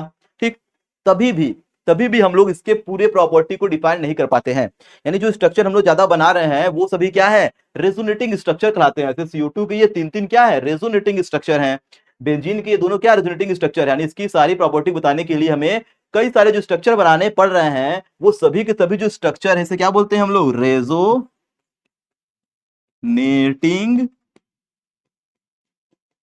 स्ट्रक्चर। ठीक, लेकिन अगर कोई पूछ दे कि बताइए भाई एक्चुअल स्ट्रक्चर क्या है इसका, तो यहां पे तीन तीन तो स्ट्रक्चर बना दिया गया और ये रेजोनेटिंग स्ट्रक्चर है, लेकिन इसका एक्चुअल एक्चुअल स्ट्रक्चर इसका अगर बताया जाए तो इसका जो एक्चुअल स्ट्रक्चर होता है, ये इन तीनों स्ट्रक्चर को, इन दोनों स्ट्रक्चर को मिला के हमारा एक नया स्ट्रक्चर बनता है, जिसको हम लोग क्या बोलते हैं, रेजोनेंस हाइब्रिड बोलते हैं। तो वो स्ट्रक्चर क्या है, वो सभी का एक कंबाइंड फॉर्म होता है जो कि इसके एक्चुअल प्रॉपर्टी को डिफाइन कर पाता है। तो यहां पे अगर मैं एक स्ट्रक्चर इसका एक और बनाऊं जो कि इन सभी का एक मिक्सअप स्ट्रक्चर हो, वो कैसा बन जाएगा भाई, अगर मैं CO2 के लिए बनाऊंगा, ये मेरा क्या है, कार्बन डाइऑक्साइड है, कार्बन डाई ऑक्साइड है, CO2 है, अगर इसके लिए मैं हाइब्रिड स्ट्रक्चर बनाऊंगा तो यहाँ पर देख सकते हैं कि ये जो बॉन्ड है, ये जो डबल बॉन्ड है और ये सिंगल बॉन्ड है, ये परमानेंट नहीं है। ठीक है, ये कभी ट्रिपल हो रहा है, कभी सिंगल हो रहा है। ठीक, तो यहाँ पे क्या होगा, इसका एक कंबाइंड स्ट्रक्चर हम लोग बनाएंगे। ठीक, वैसे ही एक बेंजीन का देखिए, हमें इसका बना दूं, अगर इसी का बनाते हैं बोले, देखिए यहाँ पे क्या करेंगे, हम लोग ऐसा साइन लगाएंगे, इन दोनों का कंबाइंड फॉर्म, ये क्या है हमारा रेजोनेटिंग स्ट्रक्चर, इसको क्या बोलेंगे, रेजोनेटिंग स्ट्रक्चर। ठीक, अब इन दोनों का जो कंबाइंड स्ट्रक्चर होगा वो क्या होगा, इन दोनों का जो कंबाइंड स्ट्रक्चर होगा वो कुछ ऐसा देखने के लिए मिलता है। देखिए इसमें क्या है, हमें यहाँ पे दिख रहा है ना कि ये जो डबल बॉन्ड है वो एक जगह नहीं है। देखिए यहाँ पे, जहां पे सिंगल है यहाँ डबल है, फिर single double single double single double alternate है। यहाँ भी चीजें क्या है, यहाँ भी चीजें हैं, लेकिन इसके अपोजिट है। यहाँ जहां देखिए यहाँ पे सिंगल है तो यहाँ डबल है, यहाँ डबल तो यहाँ सिंगल है नहीं, ये बॉन्ड हमारा इसी के अंदर रिवॉल्व कर रहा है, घूम रहा है। तो इसको हम लोग कैसे दिखाते हैं, इस तरीके से दिखाते हैं। इसका मतलब क्या, ये बॉन्ड हमारा इस रिंग के अंदर क्या हो रहा है, डीलोकलाइज कर रहा है। अब डीलोकलाइजेशन क्या होता है पाई इलेक्ट्रॉन का, इसको डिटेल में लोग ऑर्गेनिक पढ़ेंगे, अभी समझिए बस कि ये ना तो स्ट्रक्चर इसका एक्चुअल ये है, ना तो एक्चुअल स्ट्रक्चर ये है। एक्चुअल स्ट्रक्चर इसका क्या है ये, और इसको क्या बोलते हैं हम लोग, रेजोनेंस हाइब्रिड। क्या बोलते हैं भाई, रेजोनेंस हाइब्रिड स्ट्रक्चर इसको बोलते हैं। यानी इन दोनों स्ट्रक्चर का एक मिक्स स्ट्रक्चर, इसको आप लोग नोट करेंगे। चलिए, तो मैंने एग्जांपल यहाँ पे दो बता दिया आप लोग को, ऐसे ही हम लोग और एग्जांपल अभी लेंगे आगे चल के। तो पहले हम लोग थोड़ा सा बात करते हैं इसके डिफिनेशन की। अब मैंने स्टार्टिंग में एग्जांपल से आप लोगों को चीजें समझा दी कि हमारे ऐसे कुछ मॉलिक्यूल्स होते हैं जिनकी सारी प्रॉपर्टी को हम लोग, या जिसकी प्रॉपर्टीज को हम लोग उसके एक स्ट्रक्चर से नहीं बता पा रहे हैं, उसके एक से अधिक स्ट्रक्चर ड्रा करने पड़ रहे हैं। ठीक, और जितने स्ट्रक्चर ड्रा कर रहे हैं उसको क्या बोल रहे हैं भाई, हम लोग रेजोनेटिंग स्ट्रक्चर बोल रहे हैं। और इन सभी का एक मिक्स स्ट्रक्चर है जो कि सारे प्रॉपर्टी को डिफाइन कर पाता है, जो कि इसका एक्चुअल स्ट्रक्चर है, उसे बोलते हैं रेजोनेंस हाइब्रिड। ठीक, अब ये सारी चीजें कहीं लिखी हुई होंगी तो ज्यादा अच्छा रहेगा, उसके लिए मैं भी आपके लिए लेकर आया हूं इसका पूरा का पूरा एक डिफिनीशन, जिसको आप लोग एक बार पढ़ लीजिए, फिर मैं समझा देता हूं दोबारा। चीजें वही हैं जो मैंने बताया है। देखिए अब क्या है भाई, अब लाइन बाय लाइन हम लोग एक बार पढ़ लेते हैं। क्या लिखा हुआ है, some time it is not possible to describe the property of substance on the basis of single structure. मैंने बार बार बोला है कि एक स्ट्रक्चर से कभी कभी सारी प्रॉपर्टी नहीं पता चलती। कुछ ऐसे मॉलिक्यूल हैं, देखिए हर मॉलिक्यूल की बात नहीं कर रहा हूं, कुछ ऐसे मॉलिक्यूल हैं जिनके एक स्ट्रक्चर से सारी प्रॉपर्टी उसकी नहीं बताई जा सकती। ठीक, उसके लिए क्या करते हैं, we explain it by saying that substance existing the number of structure. तो हम लोग क्या करते हैं, कई सारे स्ट्रक्चर बनाते हैं जिसको क्या बोलते हैं, रेजोनेटिंग स्ट्रक्चर। जैसे CO2 के 3 स्ट्रक्चर बने थे, फर्स्ट सेकेंड और थर्ड, ट्रिपल बॉन्ड वाले 2 बने थे, डबल बॉन्ड वाले, तो ये सब क्या है, रेजोनेटिंग स्ट्रक्चर है। बेंजीन के ही मैंने 2 रेजोनेटिंग स्ट्रक्चर आपको दिखाए थे। ठीक, उसके बाद फिर बोल रहा है the actual substance is then hybrid of the resonating structure. और जो एक्चुअल सब्सटेंस होता है वो उन सभी रेजोनेटिंग स्ट्रक्चर का एक मिक्स फॉर्म होता है, हाइब्रिड फॉर्म होता है, जिसे हम लोग क्या बोलते हैं भाई, जिसे हम लोग बोलते हैं रेजोनेंस हाइब्रिड। क्या बोलते हैं उसे, रेजोनेंस हाइब्रिड। ठीक, अब आप लोग पूछेंगे कि रेजोनेटिंग स्ट्रक्चर बता दिए, रेजोनेंस हाइब्रिड बता दिए, सारी प्रॉपर्टी बता दिए, रेजोनेंस क्या है, रेजोनेंस कोई पूछ दे व्हाट इज रेजोनेंस, तो ये सारी की सारी जो फिनोमिना है, ये सारी की सारी जो घटना हो रही है, यही सही सारी की सारी जो घटना है वही तो रेजोनेंस है। यानी जब भी किसी मॉलिक्यूल के एक स्ट्रक्चर से काम न चले, जब भी किसी मॉलिक्यूल के एक स्ट्रक्चर से काम न चले तो कई सारे स्ट्रक्चर को बनाना और उसकी प्रॉपर्टी को समझाना, फिर उन सभी का एक मिक्स्ड स्ट्रक्चर बनाना, ठीक है, जो कि रेजोनेंस हाइब्रिड होता है। तो ये सभी के सभी जो काम हम लोग कर रहे हैं, रेजोनेटिंग स्ट्रक्चर बना रहे हैं, उसका हाइब्रिड बता रहे हैं, ये सभी जो फिनोमिना है, इन्हीं सभी फिनोमिना को हम लोग क्या बोलते हैं, रेजोनेंस बोलते हैं। तो यहाँ पे देखिए डिफिनीशन लिखा गया है, लास्ट में मैंने बताया है this phenomena is called resonance. तो ये सारी जो घटनाएं हो रही हैं वही घटना रेजोनेंस है। ये काफी अच्छे इंपॉर्टेंट पॉइंट दिए गए हैं, इसको आप लोग स्क्रीनशॉट लीजिए, नोट कर लीजिए कॉपी पेन लेके, चलिए कर लीजिए।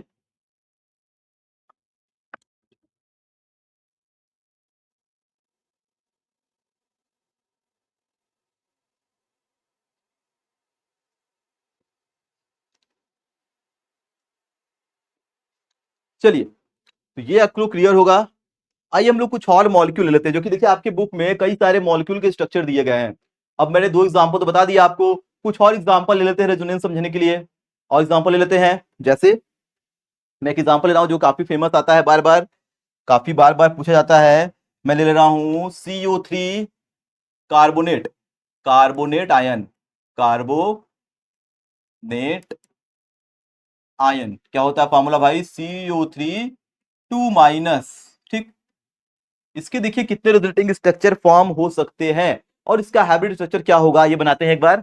देखिए, जैसे अगर मैंने बना दिया कि CO3, CO3 का मतलब क्या है, कार्बन है भाई, कार्बन है और 3 ऑक्सीजन है, तो 1 ऑक्सीजन, 2 ऑक्सीजन, 3 ऑक्सीजन कुछ इस तरह से प्लेन पे रहते हैं। हमें पता है कार्बन 4 बॉन्ड बनाता है, ठीक, और इसके पास 3 ऑक्सीजन है, तो कहीं ना कहीं एक तो डबल बॉन्ड होगा, क्योंकि 3 सिंगल बॉन्ड बन गया, तो एक कहीं ना कहीं एक डबल बॉन्ड होगा, तो मैं यहां दिखा दे रहा हूं। ठीक है, अब हमको पता है कि ऑक्सीजन के पास अगर डबल बॉन्ड है तो इसके पास लोन पेयर कितने होंगे, तो यहाँ पे अगर चेक किया जाए तो इसके पास आउटर सेल में 6 इलेक्ट्रॉन होते हैं, जिसमें से 2 इलेक्ट्रॉन को इसने बॉन्ड में इन्वॉल्व कर दिया। 2 इलेक्ट्रॉन कहां चले गए, बॉन्ड बनाने में। बचेंगे 4, 6 इलेक्ट्रॉन में 4 बचेंगे, तो क्या हो गया, लोन पेयर हो गया इसके पास 2 2। ठीक, ऐसे ही इसमें देखिए सिंगल बॉन्ड ही है। अब देखिए यहाँ पे बात फंसती है, यहाँ पे बात फंसती है। कैसे बात फंसी, ये जो ऑक्सीजन है इसके पास तो 6 इलेक्ट्रॉन है, कार्बन से एक ही ले पाएगा, तो 7 हुए, तो एक एक्स्ट्रा बाहर से लेगा, तो इसलिए इस पे माइनस चार्ज आ रहा है, तो इस पे पास 1 2 3 4 5 6 एक 7 और एक माइनस आ गया। ठीक, इधर भी वही कहानी, 1 2 3 4 5 6 एक 7 एक माइनस, तो ये लेविस डार्ट स्ट्रक्चर मैंने एक बना दिया। तो क्या बताइए, केवल और केवल CO3 का यही स्ट्रक्चर पॉसिबल है? नहीं, केवल ये स्ट्रक्चर पॉसिबल नहीं है, क्योंकि यहां पे जो काम मैंने इस दोनों के बीच में किया है, डबल बॉन्ड का, यहां मैंने सिंगल बॉन्ड का, यहां मैंने सिंगल बॉन्ड का, तो ये फिक्स नहीं है कि कार्बन केवल और केवल इसी ऑक्सीजन के साथ सिंगल बनाएगा, इसी ऑक्सीजन के साथ सिंगल बनाएगा, इसके साथ डबल बनाएगा, ये कोई लिखा हुआ कहीं नहीं है। तो ये डबल बॉन्ड सिंगल बॉन्ड किसी के साथ भी बना सकता है। तो अब बताइए, इसके कुछ और स्ट्रक्चर भी क्या पॉसिबल नहीं है? इसके 2 स्ट्रक्चर और बन सकते हैं। मैंने 2 ही क्यों बोला, क्योंकि यहाँ पे डबल बॉन्ड एक के साथ मैंने और बना ही दिया है, तो अब इसके साथ डबल बॉन्ड बनेगा, इसके साथ डबल बनेगा, तो एक स्ट्रक्चर इसका और क्या बनेगा। देखिए हमें ध्यान देना है, ये जो एरो मैं लगा रहा हूं रेजोनेंसिंग स्ट्रक्चर को दिखाने के लिए हम लोग ऐसे डबल हेडेड एरो का यूज करेंगे। इसको क्या बोलते हैं, डबल हेडेड एरो। कभी भी ऐसे एरो मत आएगा जो कि रिएक्शन में हम लोग लिखते हैं, ठीक है, इरिवर्सिबल वाला। देखिए, अब ये स्ट्रक्चर एक ये है, तो क्या स्ट्रक्चर इसका ये नहीं बन सकता, जहां डबल बॉन्ड इधर बनाए, यहां यहां सिंगल बनाए। ठीक, अब इसके पास लोन पेयर को मैं दिखा दे रहा हूं अलग कलर से, 1 2 3 4 5 6, 1 2 3 4 5 6। ठीक, इसके बाद देखिए 6 है, एक यहां से लिया 7 और एक माइनस 8 हो गया, यहां भी माइनस आएगा, तब यहाँ पे 1 2 3 4 5 6 7 8, इसका तो कंप्लीट है। तो ये स्ट्रक्चर ये भी पॉसिबल है। और क्या पॉसिबिलिटी है भाई, डबल बॉन्ड अभी एक जगह और रह गया, मैंने यहाँ डबल बॉन्ड दिखा दिया, यहाँ दिखा दिया, यहाँ नहीं दिखाया, यहाँ भी दिखाई, ये मन कर रहा है तो। अब देखिए यहाँ पे मैं सिंगल कर रहा हूं, सी सिंगल बॉन्ड, यहाँ पे आ गया क्या भाई, डबल बॉन्ड, यहाँ हो गया सिंगल बॉन्ड। अब फिर से वही काम, माइनस चार्ज, माइनस चार्ज, और यहाँ पे 1 2 3 4 लोन पेयर, ठीक है, यानी 2 लोन पेयर, ठीक है, 4 इलेक्ट्रॉन। तो ये इसके 3 स्ट्रक्चर पॉसिबल हैं। तो ये इसके रेजोनेटिंग स्ट्रक्चर्स हो गए। ये क्या हो गया, इसके रेजोनेटिंग स्ट्रक्चर। ये काफी छोटा बन गया है, कोई दिक्कत नहीं है, मैं बना दे रहा हूं, देखिए अच्छा सा ठीक लगे दिखने में। ठीक, चलिए,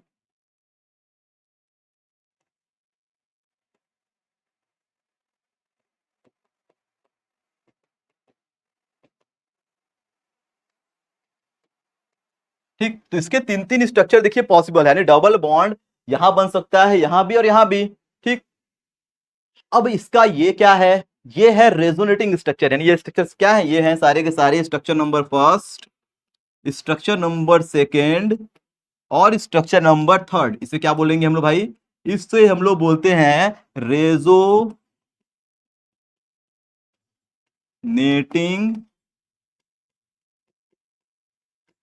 स्ट्रक्चर्स। ठीक, तो ये हमारे हो गए रेजोनेटिंग स्ट्रक्चर्स।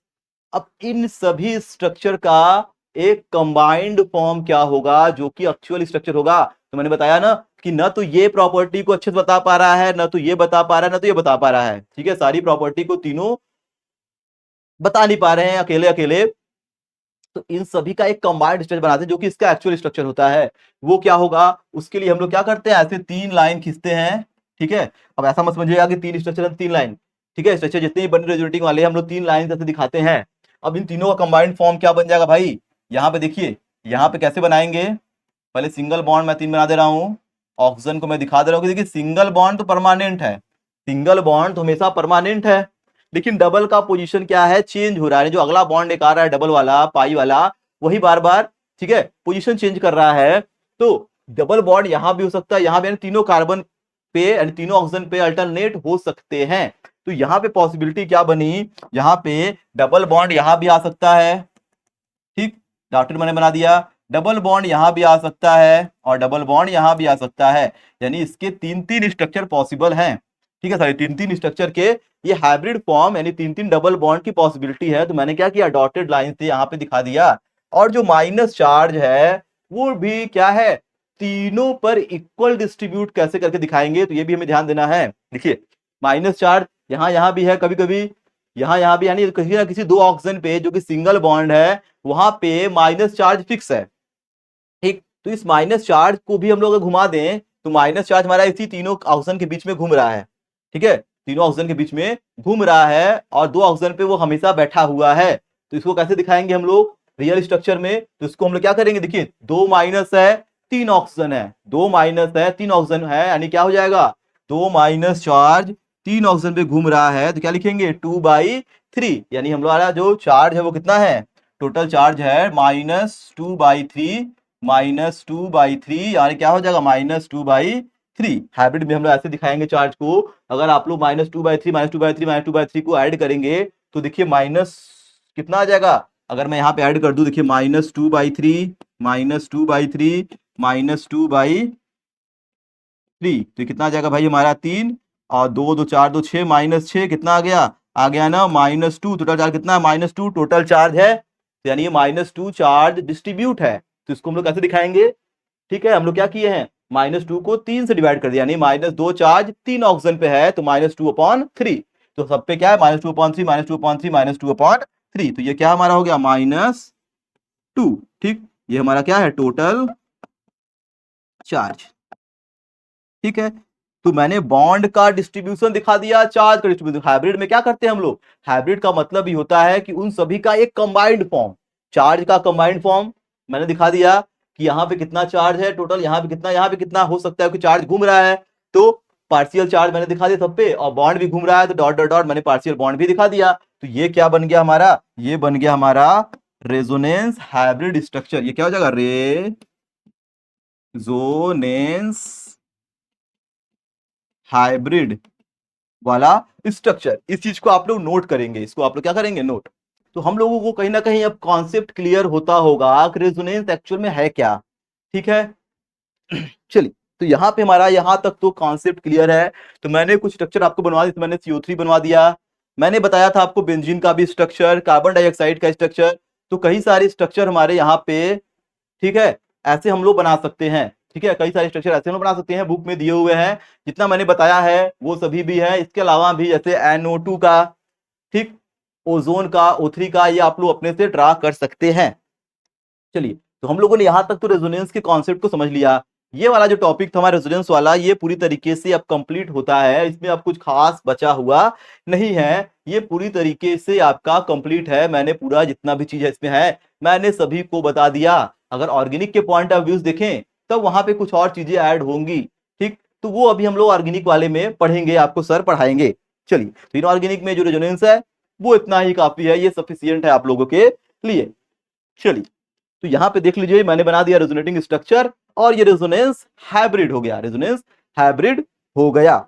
चलिए, तो यहां तक तो बात क्लियर है, यहां तक बात क्लियर है, ये सारे पॉइंट को आप लोग नोट कर लिए होंगे, ठीक है, और ये भी हम लोगों ने, आप लोग इसको भी नोट कर लिए होंगे, ठीक। तो देखिए रेजोनेंस का अगर हम लोग एक अच्छा सा एग्जांपल ले, अभी मुझे याद आया, मैंने स्टार्टिंग में नहीं बताया ये चीज, एक अच्छा सा एग्जांपल लें कि एक्चुअल में रेजोनेंस को हम लोग डेली लाइफ में या अपने आप को समझाने के लिए, अच्छे तरीके से चीजों की इजी वे में बताने के लिए कैसे बता सकते हैं। तो इस चीज के लिए हम लोग क्या करेंगे, जैसे अगर मैं एक एग्जांपल लूं रेजोनेंस को समझने के लिए, तो ये तुम्हें पता चल गया कॉन्सेप्ट, अब तो कोई दिक्कत नहीं आएगा। लेकिन जैसे मान लीजिए किसी को नहीं पता कुछ, ठीक, फिर से हम लोग आगे आते हैं। जैसे मान लीजिए किसी को नहीं पता रेजोनेंस क्या है, उसको आप लोग कैसे बताएंगे? क्या इतना आप लोग उसको समझाएंगे स्ट्रक्चर फिर स्ट्रक्चर? ठीक, क्योंकि हो सकता है उसको स्ट्रक्चर बनाने ना आता हो, ठीक है, बहुत सारे दिक्कत आ सकते हैं। ठीक, उसको मॉलिक्यूल के बारे में ना पता हो, पूछ दे बताइए रेजोनेंस क्या होता है, तो उसको आप इजी में कैसे बताएंगे? इजी में बताने का तरीका है कि जैसे अगर मुझे किसी आदमी के बारे में जानना है, ठीक, वो अननोन पर्सन है, उसके बारे में मुझे कुछ नहीं पता, उसके बारे में अगर मुझे जानना है और उसके मुझे उसके मुझे फेसबुक पे या कहीं भी इंस्टा पे 10 फोटो दिखाए जाएं और पूछा जाए कि आदमी बताइए कैसा है, तो क्या मैं उसके बारे में सब कुछ बता दूंगा?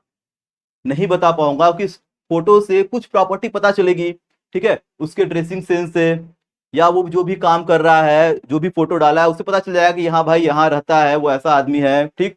लेकिन उसका जो एक्चुअल प्रॉपर्टी है, उसका एक्चुअल जो नेचर है, जब तक उस आदमी से हम लोग सही से बात नहीं करेंगे, उससे मिलेंगे नहीं, कुछ दिन तक उसके साथ टाइम स्पेंड नहीं करेंगे, तब तक उसके बारे में अच्छी जानकारी हमें नहीं मिलेगी, ठीक है। तो वही चीज हमारा रेजोनेंस में भी आता है कि किसी भी मॉलिक्यूल के एक स्ट्रक्चर से, ठीक है, उसकी सारी प्रॉपर्टी डिफाइन नहीं होती है, ठीक है, उसके लिए हमें कई सारे स्ट्रक्चर बनाने पड़ते हैं। लेकिन जो उसका एक्चुअल स्ट्रक्चर होता है वो क्या होता है? उसका रेजोनेंस हाइब्रिड होता है। सेम हमारा वही फोटो वाला कॉन्सेप्ट है कि उस आदमी के कई सारे फोटो से उसकी सारी प्रॉपर्टी पता नहीं चल रही है। उसकी प्रॉपर्टी पता कैसे चल रही है? जब उस आदमी से हम लोग मिल रहे हैं, तो वही सारी चीजें हैं कि ये सभी के सभी रेजोनेटिंग स्ट्रक्चर क्या है? इसके फोटोज हैं। ये सभी स्ट्रक्चर उसकी प्रॉपर्टी को नहीं बता पा रहे हैं। ये प्रॉपर्टी को बताएंगे, इसको जब मिला लेंगे, हाइब्रिड बना देंगे, तब प्रॉपर्टी पता चलेगी। लेकिन ये सभी के सभी जो इंडिविजुअल फोटो है, ना तो ये प्रॉपर्टी बता पा रहा है अच्छे से, ना तो ये बता पा रहा है, ना तो ये बता पा रहा है। बता कौन रहा है? इसका हाइब्रिड स्ट्रक्चर बता रहा है कि एक्चुअल में बॉन्ड मूव कर रहा है, चार्ज भी, ठीक है, लोकलाइज हो रहे हैं हर ऑक्सीजन के ऊपर, ठीक है। तो वैसा ही सेम काम है, ठीक। ये सभी क्या है? ये सभी है इसके फोटोज, और ये हमारा क्या है? एक्चुअल है। ये क्या है? एक्चुअल है। तो ये हमारा है सिंपल सा कॉन्सेप्ट जिससे हम रेजोनेंस को समझ सकते हैं। उम्मीद है आप लोग को समझ में आया होगा। तो ये हमारा जो टॉपिक है रेजोनेंस का, यहीं पे फिनिश। अब हम लोग बढ़ेंगे अगले टॉपिक की तरफ। चलिए, ठीक, इसको आप लोग देख लीजिए ये क्या है और याद करिए आप लोगों ने पढ़ा कहाँ है। चलिए भाई, रेजोनेंस हमारा यहीं पे तो कंप्लीट हो गया। अब हम लोग बात करने वाले हैं फॉर्मल चार्ज की, जो कि हमारा अगला टॉपिक है सेमेस्टर फर्स्ट में, यूनिट फर्स्ट का, ठीक है। पहला टॉपिक रेजोनेंस, अगला टॉपिक फॉर्मल चार्ज, ठीक है। यहां पे देखिए आपके सिलेबस में भी साफ साफ लिखा गया है फॉर्मल चार्ज में पढ़ना है, जो कि छोटा टॉपिक है। 1-2 नंबर का फॉर्मल चार्ज निकालने के लिए पूछता है। देखिए इससे न्यूमेरिकल वाले क्वेश्चन आते हैं, मतलब फॉर्मल चार्ज निकालने के लिए देगा, ये नहीं पूछेगा व्हाट इज फॉर्मल चार्ज, ठीक, ये नहीं पूछता है। रेजोनेंस देखिए ऐसा टॉपिक है जिससे आपके बड़े और छोटे दोनों क्वेश्चन बनेंगे। छोटे क्वेश्चन बन सकते हैं, हो सकता है दे दे किसी मॉलिक्यूल के रेजोनेटिंग स्ट्रक्चर बनाइए, या रेजोनेंस क्या होता है, हाइब्रिड क्या होता है, सभी चीजों को पूछ सकता है, ठीक है। तो इससे आपके बड़े छोटे क्वेश्चन दोनों बनेंगे। क्वेश्चन कैसे आएंगे वो भी मैं लेक्चर के लास्ट में कराऊंगा, ठीक है, जब मैं टॉपिक खत्म कर दूंगा सारा, तो वहां पे मैं क्वेश्चन कराऊंगा। या तो टॉपिक के बीच बीच में क्वेश्चन भी हम लोग करते रहेंगे, जैसे मैंने पीरियोडिक टेबल वाले चैप्टर में क्वेश्चन करवाया था, हर टॉपिक के बाद मैं क्वेश्चन भी करवा रहा था, वैसे ही हम लोग इस पे भी क्वेश्चन करते रहेंगे, कोई दिक्कत नहीं आएगी। अब ऐसा नहीं है कि पूरा पढ़ने के बाद आप क्वेश्चन करें और पता चला टॉपिक जो प्रीवियस में पढ़े हैं, पहले पढ़े हैं, वो सब दिमाग से निकल जाए। तो ऐसे नहीं करना चाहिए। जब भी टॉपिक पढ़िए उसके तुरंत क्वेश्चन करिए, दिमाग में रहेगा, आपको कॉन्फिडेंस भी आएगा कि हम लोग क्वेश्चन तो कर पा रहे हैं। ऐसा कभी कभी होता है केमिस्ट्री में, ज्यादातर यही होता है कि बच्चे टॉपिक तो क्लियर होता है, सब चीज पता रहता है, डिफिनेशन पता रहता है, ऐसे ऐसे होता है, लेकिन जब क्वेश्चन आता है तो वो नहीं बन पाता। दिक्कत यही आती है। खासकर ऑर्गेनिक में ऐसी दिक्कत आती है कि हम लोग टॉपिक अच्छे से पढ़ते हैं, हमें रिएक्शन याद रहता है, लेकिन हमारा क्वेश्चन नहीं बन पाता। क्वेश्चन में चीजों को थोड़ा सा घुमा के फिरा के पूछता है, ठीक। लेकिन हमें जहां तक उम्मीद है बीएससी लेवल में कोई उतना आप खास नहीं है, सिलेबस आपका काफी इजी कर दिया गया, एग्जाम भी इजी वे में होते हैं, टॉपिक से जो चीजें हैं वही पूछती है, ज्यादा घुमाता फिराता नहीं है।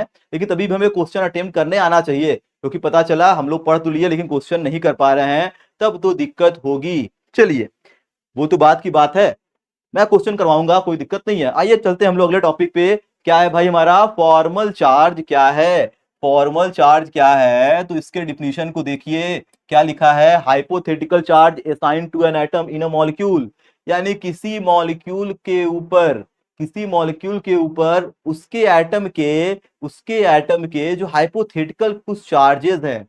हाइपोथेटिकल चार्ज का मतलब ऐसा चार्ज जो दिखाई नहीं दे रहा है लेकिन है, ऐसा चार्ज मॉलिक्यूल पे जो दिखाई नहीं दे रहा है लेकिन वो है, उसे क्या बोलते हैं हम लोग? उसे बोलते हैं हम लोग फॉर्मल चार्ज। जैसे मैं एग्जांपल ले रहा हूं एक सिंपल सा कार्बन डाइऑक्साइड का, फिर से ठीक, बार बार कार्बन डाइऑक्साइड ही आ रहा है, कोई दिक्कत नहीं है, मैंने ले लिया कार्बन डाई ऑक्साइड। ठीक, अब रेजोनेटिंग स्ट्रक्चर की बात खत्म हो गई है।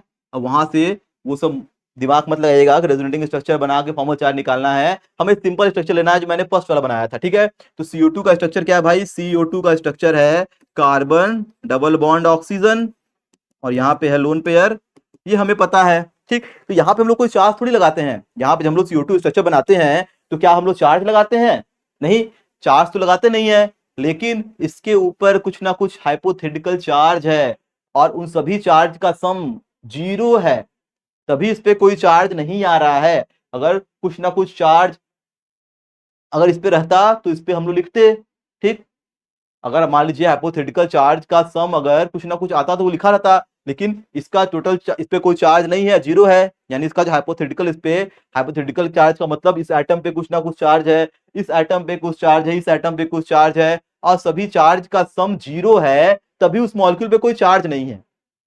ठीक, यानी जो हाइपोथेटिकल चार्ज है इंडिविजुअल एटम पर किसी गिवन मॉलिक्यूल के अंदर, उसे क्या बोलते हैं? फॉर्मल चार्ज बोलते हैं। अब वो निकालते कैसे हैं, मेन मुद्दा ये है। ठीक, फॉर्मल चार्ज के डिफिनेशन का कोई खास काम यहाँ पे नहीं है, फॉर्मल चार्ज हमें निकालने आना चाहिए, मेन काम तो वही है। तो आइए हम लोग सीखते हैं कि how to find the formal charge. तो मैंने फॉर्मूला पहले से लिख रखा है, ऊपर आप लोग देखिए, लेकिन शॉर्ट फॉर्म है, चीजें अगर समझ में ना आए तो मैं इसको बताने जा रहा हूं। तो ये देखिए है फॉर्मूला जिससे हम लोग फॉर्मल चार्ज कैलकुलेट करते हैं। तो आइए आइए चलते हैं। जैसे देखिए फॉर्मूला क्या है फॉर्मल चार्ज निकालने का, तो लिखिए फॉर्मल चार्ज, ठीक है, बराबर क्या लिखा है भाई? V का मतलब है वैलेंस इलेक्ट्रॉन, वैलेंस इलेक्ट्रॉन, ठीक है, वैलेंस इलेक्ट्रॉन का मतलब उसके वैलेंस सेल में कितने इलेक्ट्रॉन हैं। उसके बाद आता है Ne का मतलब होता है non bonding electron, minus non bonding, यानी जो इलेक्ट्रॉन बॉन्ड नहीं बनाए हैं, नॉन बॉन्डिंग इलेक्ट्रॉन्स। ठीक, नॉन बॉन्डिंग इलेक्ट्रॉन का मतलब जैसे ये दिख रहा है ऑक्सीजन पे चार चार इलेक्ट्रॉन बाहर हैं बॉन्ड के, उसे बोलते हैं नॉन बॉन्डिंग या लोन पेयर। ठीक है, नॉन बॉन्डिंग क्या? Lone pair of electron. मैं इसको लिख दे रहा हूं दूसरा वर्ड भी, लोन पेयर्स। चलिए उसके बाद क्या है भाई? उसके बाद है 1/2 बॉन्डिंग इलेक्ट्रॉन, -1/2 क्या है? -1/2 बॉन्डिंग इलेक्ट्रॉन्स। ठीक, -1/2 बॉन्डिंग इलेक्ट्रॉन्स। तो ये है फॉर्मल चार्ज निकालने का फॉर्मूला। आइए हम लोग निकालते हैं किसी एटम, किसी मॉलिक्यूल के अंदर उसके एटम का फॉर्मल चार्ज। तक आप लोग फॉर्मूला नोट कर लीजिए। ठीक है, नोट करिए, देखिए। चलिए आइए निकालते हैं हम लोग। जैसे मैंने यहाँ पे CO2 ही ले रखा है, इसी का निकाल लेते हैं, कोई दिक्कत नहीं है। कार्बन डाइऑक्साइड का ही निकालते हैं पकड़ के। चलिए CO2 का ही निकाल लेते हैं। देखिए अब CO2 में नंबरिंग कर दे रहा हूं। देखिए ये तो कार्बन है, इसको मैं दे दे रहा हूं ऑक्सीजन नंबर 1, इसको दे रहा हूं ऑक्सीजन नंबर 2, और ये तो कार्बन है ही। तो पहले आइए निकालते हैं ऑक्सीजन नंबर 1 का, मैं निकालता हूं। ठीक है, formal charge, formal charge of oxygen 1। ठीक है, O1 का मतलब ऑक्सीजन 1 का ये निकालते हैं। अब देखिए ऑक्सीजन 1 का निकालेंगे तो क्या करेंगे भाई? क्या करेंगे हम लोग? लिखेंगे वैलेंस इलेक्ट्रॉन। तो ऑक्सीजन के वैलेंस शेल में कितने इलेक्ट्रॉन होते हैं? 6 इलेक्ट्रॉन होते हैं, पता है ना हमें, ये हम लोग को पता होना चाहिए। ऑक्सीजन एटॉमिक नंबर 8 क्या हो जाएगा? 2 और 6, तो वैलेंस इलेक्ट्रॉन 6। कार्बन का लिख दे रहा हूं इसी लगले, इसी हाथ। ठीक है, क्या हो जाएगा? 2 और 4। ठीक, तो वैलेंस सेल में इसके 6 इलेक्ट्रॉन, इसके 4 इलेक्ट्रॉन, तो वैलेंस सेल में कितने इलेक्ट्रॉन है भाई? 6। माइनस नॉन बॉन्डिंग इलेक्ट्रॉन भाई कितने हैं देख सकते हैं, यहाँ पे लोन पेयर के फॉर्म में 4 इलेक्ट्रॉन है, तो यहाँ पे नॉन बॉन्डिंग इलेक्ट्रॉन कितने हैं? 4 है। फिर लगाएंगे -1/2 बॉन्डिंग इलेक्ट्रॉन। अब यहीं पे बच्चों को दिक्कत आती है, ऑक्सीजन के बॉन्डिंग में कितने इलेक्ट्रॉन है। तो यहाँ पे देखिए आप लोग, ऑक्सीजन के बगल में ये जो दो बॉन्ड बने हुए हैं, अब एक बॉन्ड में दो इलेक्ट्रॉन तो दो बॉन्ड में चार इलेक्ट्रॉन, इसके बॉन्डिंग इलेक्ट्रॉन कितने हैं, चार हैं। कितने हैं, चार होंगे। तो यहाँ पे बहुत लोग क्या करते हैं कि बस ऑक्सीजन जो इलेक्ट्रॉन शेयर किया उसको लिखते हैं, ये मत लिखिएगा, जो उसके बगल में बॉन्ड है उस बॉन्ड में कितने इलेक्ट्रॉन है, उसके बॉन्ड में कितने इलेक्ट्रॉन है वो लिखेंगे। तो इसके बगल में चार बॉन्ड है, सॉरी दो बॉन्ड है, तो चार इलेक्ट्रॉन होंगे। चलिए इसको सॉल्व कर दीजिए, कितना आ जाएगा भाई, ये आ जाएगा हमारा 6 माइनस 4 माइनस ये कैंसिल हो जाएगा 2। ठीक ठीक, यहाँ जाएगा भाई हमारे कितना, 6 में 4 गया, हो जाएगा 2, 2 माइनस 2 कितना आ जाएगा, 0। तो यहाँ पे कोई चार्ज देखिए नहीं होगा, यहाँ पे चार्ज कितना हो जाएगा, 0 चार्ज हो जाएगा। तो ये हम लोगों ने निकाल लिया। यहाँ कितना आ जाएगा भाई, यहाँ पे आ जाएगा 0, यानी इस ऑक्सीजन पे कोई चार्ज नहीं है। इसको आप लोग देख लीजिए। ऐसे देखिए, सेम सेम का हमारा सेकेंड ऑक्सीजन में भी होगा, सेम काम हमारा क्या होगा, सेकेंड वाले ऑक्सीजन में भी होगा। उसको आप लोग एक बार ट्राई करेंगे, एक बार आप लोग ट्राई करेंगे। ठीक ठीक, ऐसे देखिए सेकेंड ऑक्सीजन का भी निकालेंगे तो सेम ही तो आएगा, क्योंकि सेकेंड ऑक्सीजन का भी सारा कंडीशन वही है। अगर मैं, ठीक है, फॉर्मल चार्ज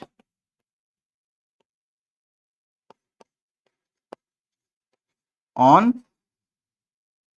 ऑक्सीजन 2, तो सेम कंडीशन ये है, सेम कंडीशन वहां भी है, 6 माइनस 4 माइनस 1/2 इंटू 4 का, तो यहां भी सेम आएगा। ठीक है, यहां भी क्या आएगा, 6 माइनस 4 माइनस 2 आ जाएगा, यहां भी 0, क्योंकि सेम सिचुएशन में वो भी है। यहाँ भी क्या है, चार लोन पेयर है, ठीक है, चार नॉन बॉन्डिंग इलेक्ट्रॉन है, और इसके पास क्या है, वैलेंस शेल में 6 इलेक्ट्रॉन है, सारा कंडीशन सेम है, तो सेम आएगा। आते हैं हम लोग कार्बन पे, आइए निकालते हैं कार्बन का। मैं ऊपर जा रहा हूँ, ठीक है, ऊपर निकाल लेते हैं, स्पेस की कमी है, यहाँ निकाल लेते हैं, कोई दिक्कत नहीं है। ठीक है, क्या लिखेंगे हम लोग, formal charge on carbon atom. ठीक है, कार्बन एटम, तो कार्बन के पास देखिए यहाँ भाई, कार्बन के वैलेंस शेल में कितने इलेक्ट्रॉन है, चार नॉन बॉन्डिंग इलेक्ट्रॉन। कार्बन के अगल बगल कुछ भी नहीं है, ठीक है, कोई भी इलेक्ट्रॉन हमें लोन पेयर के फॉर्म में, कुछ चारों चारों इलेक्ट्रॉन कहाँ चला गया है, बॉन्ड बनाने में खर्च हो गया है। तो नॉन बॉन्डिंग इलेक्ट्रॉन 0 है, -1/2 इंटू -1/2 इंटू बॉन्डिंग इलेक्ट्रॉन कितने हैं भाई, इसके अगल बगल देख सकते हैं, डबल डबल दो दो बॉन्ड बनाया हुआ है, डबल डबल इसने दो दो बॉन्ड बना रखा है। तो इस डबल बॉन्ड में चार इलेक्ट्रॉन, इस डबल में चार इलेक्ट्रॉन, ठीक है, क्योंकि एक बॉन्ड में दो इलेक्ट्रॉन, तो दो बॉन्ड में चार, तो दोनों तरफ चार बॉन्ड है, तो दो दो, एक दो तीन चार, एक दो तीन चार, यानी 8 इलेक्ट्रॉन इसके अगल बगल होंगे टोटल बॉन्डिंग में। तो ये कितना आ जाएगा, ये कट के आ जाएगा 4, और 4 माइनस 4 0, यानी फॉर्मल चार्ज सभी का 0 0 0 है, इसीलिए ओवरऑल चार्ज भी 0 है। इस CO2 पे कोई चार्ज नहीं होता, तो इस पे भी 0 चार्ज, इस पे भी 0 चार्ज, इस पे भी 0 चार्ज, इसीलिए CO2 क्या है, एक न्यूट्रल मॉलिक्यूल है। इसीलिए क्या है, ये एक न्यूट्रल मॉलिक्यूल है। तो फॉर्मल चार्ज हम लोग इस तरीके से मेजर करते हैं, निकालते हैं। इसको नोट करेंगे आप लोग, फिर बढ़ेंगे अगले मॉलिक्यूल की तरफ। चलिए भाई, चलिए एक एग्जांपल और लेते हैं हम लोग, और निकालने की कोशिश करते हैं। देखिए सिंपल था, एक अच्छा खासा एग्जांपल ले जहां पे कुछ वैल्यूज आए, ठीक है, 0 0 ना आए। ठीक है, अच्छा एग्जांपल लेते हैं। मैं ले रहा हूं एग्जांपल आपको SO4 2 माइनस का, SO4 2 माइनस का। ठीक, एग्जांपल लेते हैं। चलिए फॉर्मल चार्ज निकालने की कोशिश करते हैं। पहले इसका स्ट्रक्चर बनाएंगे, स्ट्रक्चर बनाएंगे। देखिए सल्फर है बीच में, हमें पता है कि सल्फर 16, क्या हो जाएगा भाई, 2 8 और 6, आउटर सेल में इसके 6 इलेक्ट्रॉन है। तो आउटर सेल में जब इसके 6 इलेक्ट्रॉन है, तो ये क्या करेगा, 6 बॉन्ड बनाएगा ऑक्सीजन के साथ, 1 2 1 2 3 4 5 और 6, ये सभी के सभी ऑक्सीजन के साथ क्या है, कनेक्टेड हो गए हैं। अब देखिए मजा, अब देखिए आप लोग, लोन पेयर बॉन्ड पेयर सभी को मैंने दिखा दे रहा हूं मैं। देखिए ऑक्सीजन क्या है, जब भी सिंगल बॉन्ड होगा, 1 2 3 4 5 6 एक साथ, एक माइनस चार्ज आ जाएगा, 1 2 3 4 5 6 7, एक इधर से इलेक्ट्रॉन लिया, ठीक है, 6 एक साथ, एक माइनस, क्योंकि 8वां कंप्लीट करने के लिए। तो ये बन गया हमारा स्ट्रक्चर, ये बन गया इसका स्ट्रक्चर। ठीक, अब यहाँ पे 6 इलेक्ट्रॉन ऑक्सीजन के पास कितने हैं, आउटर सेल में इसमें क्या है, 6 इलेक्ट्रॉन है, तो इसमें से देखिए 2 गया बॉन्ड में, 4 यहाँ पे बचेगा। ठीक है, यहाँ पे 6, यहाँ पे क्या होगा, 1 2 3 4 नॉन बॉन्डिंग में, ये हम लोगों को पता है। आइए निकालते हैं सभी का फॉर्मल चार्ज। देखिए अब निकालेंगे, ठीक है, मैं ऑक्सीजन को नंबरिंग कर दे रहा हूँ, ऑक्सीजन नंबर 1, ऑक्सीजन नंबर ये 2, ऑक्सीजन नंबर 3, ऑक्सीजन नंबर 4। अब देखिए इतना निकालने की जरूरत नहीं है, हमें देखना है कौन कौन से ऑक्सीजन सेम कंडीशन में लाई कर रहे हैं, कौन कौन से ऑक्सीजन सेम कंडीशन में लाई कर रहे हैं। तो यहाँ पे हमें दिख रहा है कि ऑक्सीजन नंबर 1 और 4 का सेम हाल है, ऑक्सीजन नंबर 1 और 4 का हाल सेम है, क्योंकि वो दोनों के पास डबल बॉन्ड है और दो दो लोन पेयर है। और ऑक्सीजन नंबर 2 और 3 का सेम हाल है, दोनों के पास माइनस माइनस चार्ज है और तीन तीन लोन पेयर है। तो किसी एक का निकालिए, दूसरे का अपने आप पता चल जाएगा। तो हम लोग निकालते हैं पहले ऑक्सीजन नंबर, केवल निकालेंगे किसका, 1 का, 3 का, और सल्फर तो है ही बेचारा, इसका निकाल लेंगे, ठीक है। और 3 का 2 के बराबर हो जाएगा। तो हम लोग निकालते हैं फॉर्मल चार्ज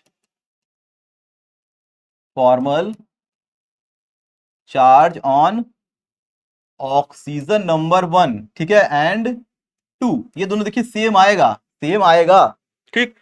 अभी मैं उसको जोड़ के भी दिखा दूंगा कि इस पे चार्ज टोटल कितना आना चाहिए। देखिए यहाँ पे टोटल चार्ज कितना दिख रहा है हमें, माइनस माइनस, टोटल चार्ज कितना है, -2 है, ठीक है। टोटल चार्ज भी ध्यान देना है हमें, टोटल चार्ज कितना है, -2 है। यानी इसका मतलब क्या है, इसका मतलब ये है कि सारे फॉर्मल चार्ज का सम भी -2 आना चाहिए। जैसे CO2 में सभी का फॉर्मल चार्ज 0 था तो ओवरऑल भी 0 आ रहा था, तो ऐसे ही इसमें भी होना चाहिए। तो आइए निकालते हैं ऑक्सीजन नंबर 1 एंड 2 का, ठीक है। 1 एंड 2, नहीं नहीं नहीं, 1 और 2 कहाँ है भाई, 1 एंड 4 है ना, सेम कौन है, 1 एंड 4, 1 एंड 4 का निकालते हैं। देखिए अगर मैं इस ऑक्सीजन की बात करूंगा तो ऑक्सीजन के वैलेंस शेल में 6 इलेक्ट्रॉन, फार्मूला क्या था भाई, valence electron non bonding minus half bonding.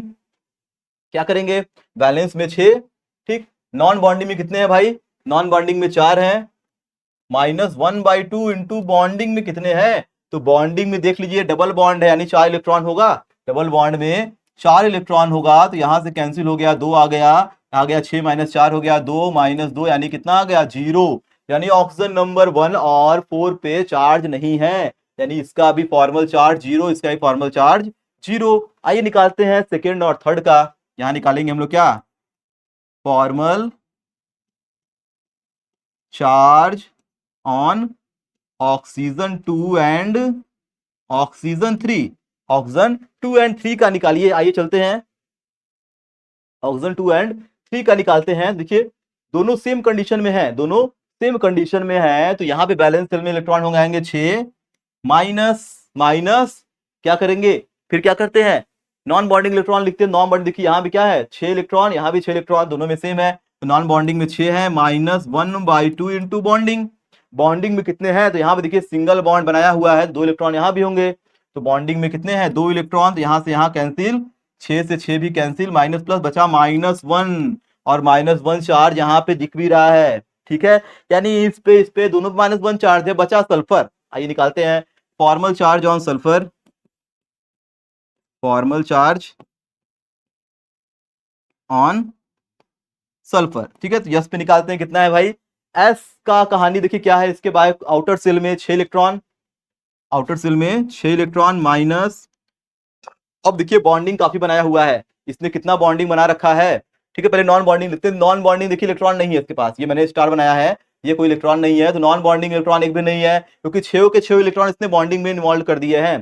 देख लीजिए 1 2 3 4 5 6, तो जहां पे 0 हो जाएगा, ठीक है, नॉन बॉन्डिंग इलेक्ट्रॉन इसके पास नहीं है। फिर क्या करेंगे, हाफ इंटू बॉन्डिंग करिए, बॉन्डिंग में कितने हैं, यहां ध्यान देना है, देखिए कितने बॉन्ड बनाया है, 1 2 3 4, और यहाँ पे 4 4 8, तो 8 4 12 इलेक्ट्रॉन टोटल आ जाएंगे इसके बॉन्डिंग में, क्योंकि 6 बॉन्ड है। देखिए बॉन्डिंग इलेक्ट्रॉन कैसे निकालते हैं, जितने बॉन्ड है उसका डबल कर दीजिए, बॉन्डिंग इलेक्ट्रॉन निकल जाएगा, ठीक, जितने बॉन्ड है उसका डबल करेंगे, बॉन्डिंग इलेक्ट्रॉन निकल जाएगा, क्योंकि एक बॉन्ड में 2 इलेक्ट्रॉन, तो 6 बॉन्ड में 12 इलेक्ट्रॉन, तो 6 बॉन्ड बनाया हुआ है, 1 2 3 4 5 6, तो 12 इलेक्ट्रॉन होंगे। अब यहां से क्या हो गया, 6 बार में कट गया, -6 + 6 0, इस पे भी क्या है, 0 चार्ज है। तो सभी का फॉर्मल चार्ज मैंने यहाँ पे कैलकुलेट कर दिया, इस चीज को आप लोग नोट करेंगे, फिर बढ़ेंगे आगे, ठीक। तो ये तो मैंने निकाला सभी एटम का फॉर्मल चार्ज यानी इंडिविजुअल चार्ज, हर एटम का उसके मॉलिक्यूल के अंदर, ये फॉर्मल चार्ज था। अब क्या करेंगे, अब हम लोग चेक करते हैं क्या टोटल चार्ज मैंने -2 लिखा है, क्या यहां से भी -2 आ रहा है, आइए चेक करते हैं। तो यहां पे देखिए ऑक्सीजन का निकालते हैं, तो ऑक्सीजन 1 और 2 दोनों का 0 है, टोटल चार्ज कैसे निकालेंगे, यहां लिखते हैं हम लोग टोटल चार्ज, ठीक, oxygen 1 plus oxygen 2 plus oxygen 3, जैसे मैं लिखा ऐसे लिखता हूं, देखिए 1 plus 2 plus 3 plus 4 plus sulphur, ये पाइप नहीं है, ये क्या है भाई, ये सल्फर है, पाइप मत समझिएगा, ये सल्फर है, ठीक। आइए निकालते हैं टोटल चार्ज कितना कितना है सब पे। देखिए ऑक्सीजन 1 पे और 4 पे 0 है, तो इस पे 0, 2 पे कितना है, 2 पे -1 है, ठीक, और 3 पे भी क्या है, -1 है, और 4 पे कितना है, 0 है, सल्फर पे भी कितना है, 0 है। तो टोटल चार्ज देख लीजिए क्या आएगा, -1 और दोनों ऐड हो जाएगा, यहाँ पे कितना आ जाएगा, -2, तो टोटल चार्ज -2 आ रहा है ना। और टोटल चार्ज -2 किस लिए आ रहा है, क्योंकि यहाँ पे -2 हमें दिखाई भी दे रहा है, तो ये हमारा टोटल चार्ज -2 आया है। फॉर्मल को ऐड करने पर भी आना चाहिए, जो कि इसके ऊपर है, इसको नोट करिए, ठीक। तो हम लोगों ने एग्जाम्पल देख लिया फॉर्मल चार्ज निकालने के लिए, अच्छा एग्जाम्पल था। एक मैंने बताया CO2 का, एक मैंने बता दिया यहाँ पे आप लोग को SO4 का, ठीक। SO4 क्या था भाई, SO4 -2 था, ठीक। ऐसे ही हम लोग और मॉलिक्यूल लेते हैं, एक एग्जांपल और लेते हैं, एग्जांपल मैं और लूंगा, लास्ट एग्जांपल होगा आज का हमारा CO3 2-, ठीक है। इसके भी फॉर्मल चार्ज को ये मेंशन करते हैं, निकालते हैं। स्ट्रक्चर मैंने रेजोनेंस में बताया था, कैसा बनेगा ये बन जाएगा CO3, ठीक है।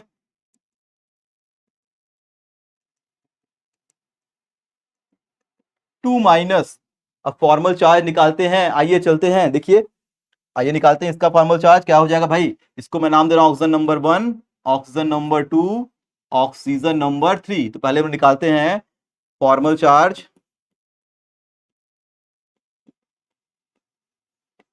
On oxygen 1।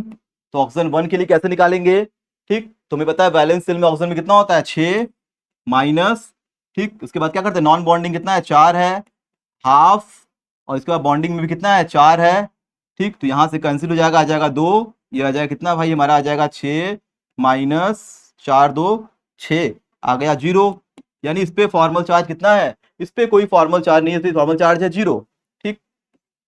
ऐसा ही देखिए ऑक्सीजन 2 और 3 सेम कंडीशन में है, यहां भी सिंगल बॉन्ड 3 लोन पेयर, यहां भी सिंगल बॉन्ड 3 लोन पेयर, और दोनों पे का नेगेटिव चार्ज है। तो हम लोग निकालते हैं फॉर्मल चार्ज किसका किसका, दोनों का निकाल देते हैं, फॉर्मल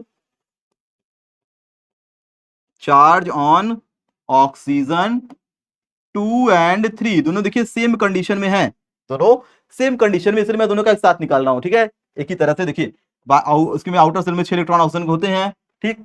नॉन बॉन्डिंग कितने हैं, 6 6, दोनों में है तो 6 हो गया, माइनस हाफ, बॉन्डिंग में सिंगल बॉन्ड बना रहा है तो बॉन्डिंग में एक इलेक्ट्रॉन होगा, केवल सॉरी 2 इलेक्ट्रॉन होगा, 2 से 2 कैंसिल हो गया, ठीक है। 6 -6 भी कैंसिल हो गया, बचेगा कितना, -1, यानी इस पे -1 फॉर्मल चार्ज है। आते हैं कार्बन पे, क्या निकालेंगे, formal charge on carbon atom. चलिए कार्बन पे आउटर सेल में, वैलेंस सेल में 6 इलेक्ट्रॉन नहीं, कितना होते हैं, 4, ठीक। नॉन बॉन्डिंग नहीं दिख रहा है, चारों के चारों बॉन्डिंग में इन्वॉल्व है, नॉन बॉन्डिंग कितना होगा, 0 माइनस हाफ इंटू बॉन्ड कितना बना रहा है कार्बन अगल बगल, 4 बॉन्ड, यानी 4 बॉन्ड है तो इलेक्ट्रॉन कितने होंगे, 8, तो कितना हो जाएगा, 8 हो जाएगा, कैंसिल हो गया, आ गया 4 -4 +4 कितना हो जाएगा, 0। तो फॉर्मल चार्ज मैंने सबका निकाल दिया, ऐड कर लेंगे, इसका -2 आना चाहिए, क्योंकि ओवरऑल चार्ज कितना है, -2 है। एक बार चेक करते हैं, टोटल चार्ज निकालते हैं, टोटल चार्ज ऑन मॉलिक्यूल, ठीक है। तो मॉलिक्यूल पे टोटल चार्ज कितना है, मॉलिक्यूल, क्योंकि फॉर्मल चार्ज का ही तो सम होता है। मैंने बोला था ना कि फॉर्मल चार्ज क्या है, एक हाइपोथेटिकल चार्ज है, किसी मॉलिक्यूल के एटम का हाइपोथेटिकल चार्ज, जो कि सम होता है किसका, उस मॉलिक्यूल के टोटल चार्ज के सम के बराबर होता है। तो मॉलिक्यूल पे टोटल चार्ज कितना आ जाएगा, तो इसके लिए हम लोग क्या करेंगे, सभी को अलग अलग ऐड करते हैं। तो क्या करेंगे, ऑक्सीजन 1, ठीक है, क्या करेंगे, oxygen number 1, oxygen number 2 plus oxygen number 3 plus carbon, oxygen number 1 पे कितना चार्ज है, ऑक्सीजन नंबर 1 पे है 0 चार्ज, ऑक्सीजन नंबर 2 और 3 पे कितना है, -1, ठीक, -1 इस पे भी है, -1 इस पे भी, प्लस लगा दे रहा हूं मैं। और कार्बन पे कितना है, 0, तो -1 कितना आ गया, -2 आ गया, और -2 हमें दिखाई दे रहा है, तो काफी आसान है, इस चीज को नोट करेंगे। चलिए